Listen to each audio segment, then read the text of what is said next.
And our next speaker is someone we've never had to worry about. Leading the fight for the No Ban Act is Congresswoman Chu. Congresswoman Chu is a trailblazer. She's had to fight for a seat at the table, and she, just like everyone else here, she's the first Chinese American woman in Congress. She's the head of the Congressional Asian Pacific American Caucus, and she's the lead sponsor and driving force behind the No Ban Act. We're so proud to have her here with us tonight. Congresswoman Chu, please join us up here.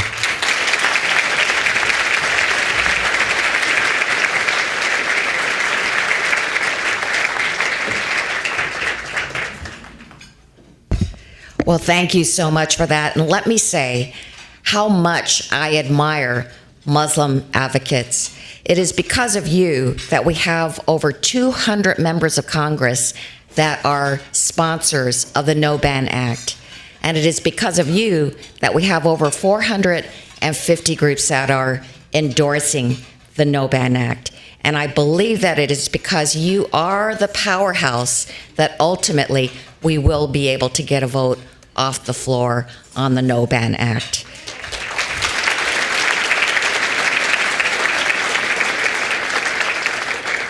Well, I am so honored to present the Voice of Courage Award to an amazing person, a person who has tirelessly fought the Muslim travel ban, including supporting the No Ban Act.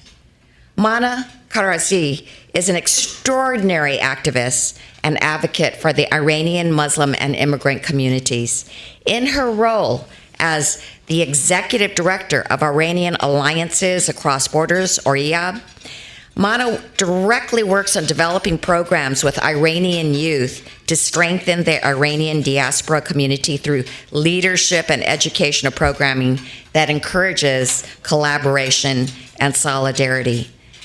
But beyond working every day to further IAAB's mission, Mana is also deeply committed to creating a better America, not just for Iranian American youth, but for all Americans. For Mana, this has meant speaking out unequivocally against Trump's cruel Muslim ban ever since the administration announced the first version nearly 3 years ago. Mana can tell you countless stories about how IAAB members and their families have been deeply impacted by the discriminatory ban. Mana herself was separated from her uncle in Iran because of the ban. That's why Mana didn't hesitate to have IAAB serve as the lead organizational plaintiff in Muslim advocates' legal challenge against the ban, IAAB versus Trump. For over 2 years now, Mana has been the beating heart of the IAAB team.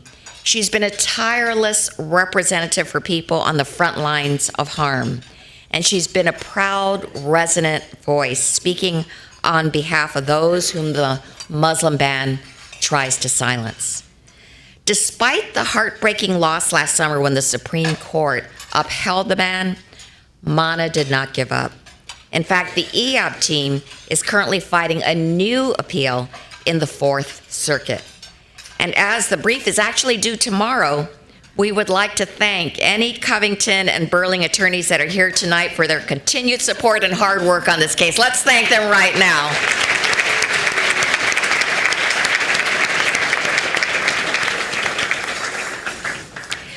Mana continues to be a steadfast advocate for people and communities whom the ban hurts. She's spoken passionately on the Supreme Court steps inside and outside the Capitol building, and she's spoken from the heart about the harm that not only her community suffers, but what she's experienced personally.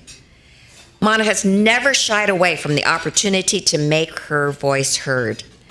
That, among other things, is what makes Mana a compelling and powerful advocate. Anyone that Mana knows will tell you that she is warm and kind, that the soul of her work is her community. Her advocacy comes from a personal place, and despite the pain behind it, she's consistently chosen to speak up, especially on behalf of those who cannot speak for themselves. And so, I am honored to recognize Mana as the civil rights rock star that she is, and present her with a Voice of Courage Award on behalf of Muslim advocates. Please join me in welcoming Mana to the stage. Thank you so much. Congratulations. Let's take a picture.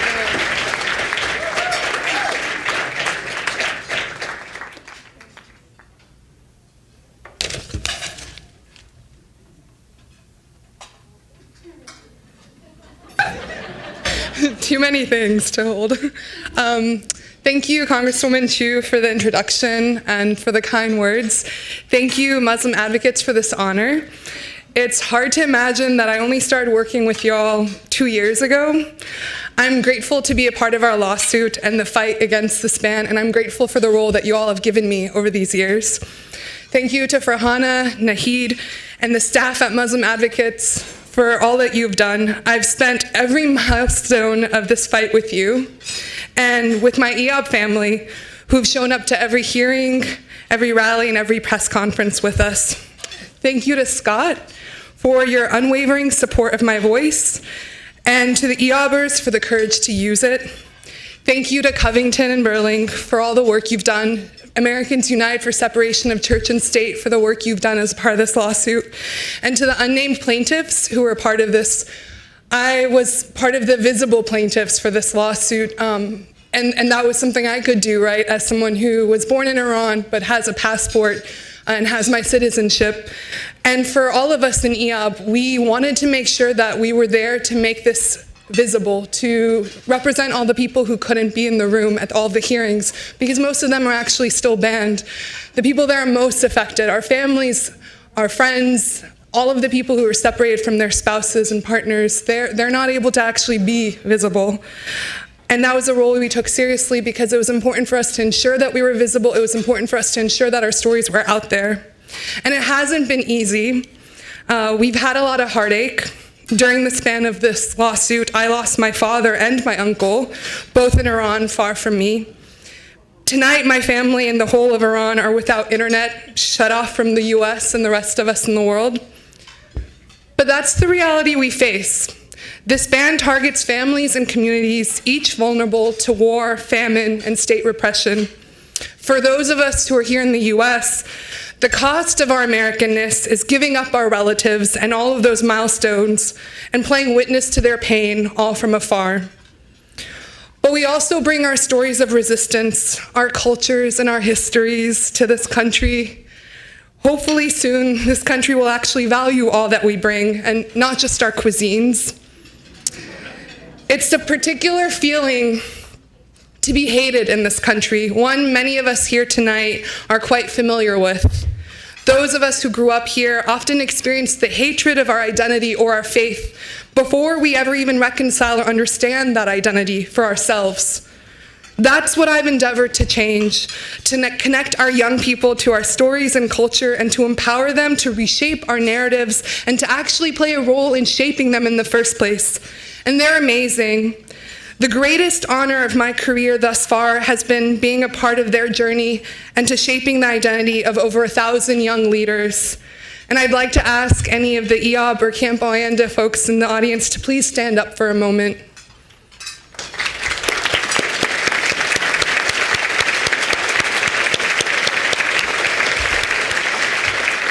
This is the community I get to be a part of.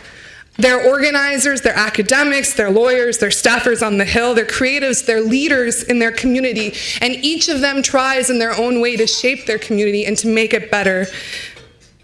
They've shown up at the hearings, and each of them have inspired me in different ways. Some of the folks that just stood up organize our youth camps. Some of them are our role models, our counselors. We believe as a group in a vision of this country that embraces all of us. As immigrants, we often believe we must prove our worth to be included, whether it's wealth or degrees or other forms of success. But in reality, our inclusion is a realization of a vision of this country, a place that includes us, that allows me as a Kurdish Iranian to stand up before a Muslim majority group that's multiracial, multi-ethnic, multilingual, all with our allies and our advocates while we eat desi food. That's what America is actually about, and that's the vision of America that's worth protecting. A country that accepts us no matter what we look like, how we pray, or even how we love. The one positive outcome of this ban has been our coming together and understanding our struggles are one. For our communities, whether we're vulnerable or we've been in this country for 70 years and have members of Congress, well, actually we have one member of Congress that we're very happy to have. We are all finally seeing that our struggles are one together. Tonight, we do need to celebrate because all of us being together in this room in itself is an achievement. Us having organizations like Muslim Advocates in itself is an achievement because we know that while we sit here in this room tonight, there will be many events similar to this that will not have any of our members present. There will be many events in the next month or two all across DC that won't even acknowledge the struggles that we're facing as communities. We sit here with our allies and our accomplices, and we share a vision for America that's built on love, empathy, and inclusion. We sit here with our advocates, our champions in Congress, and we celebrate the representation we have, a progressive leader, a series of progressive leaders who understand the nuances and complexities of our communities and our stories because that is what's required.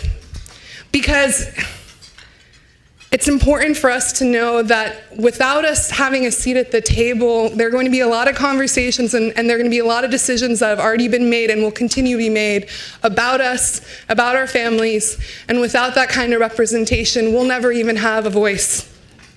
But together, if we also remember that tonight is a night not just to celebrate, but to recommit ourselves to the work we do, because all of us in this room have a role. We must make the political cost of hating us and banning us greater than any kind of benefit.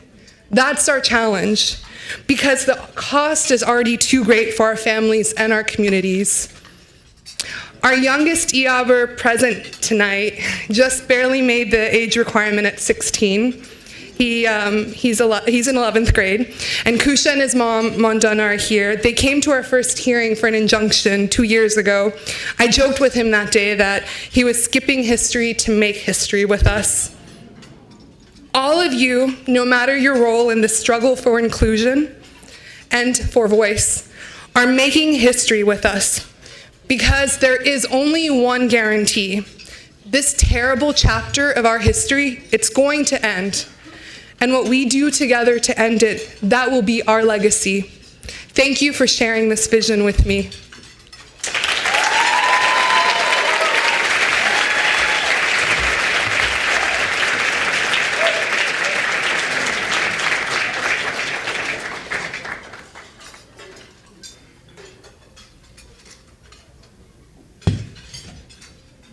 Kharrazi, ladies and gentlemen.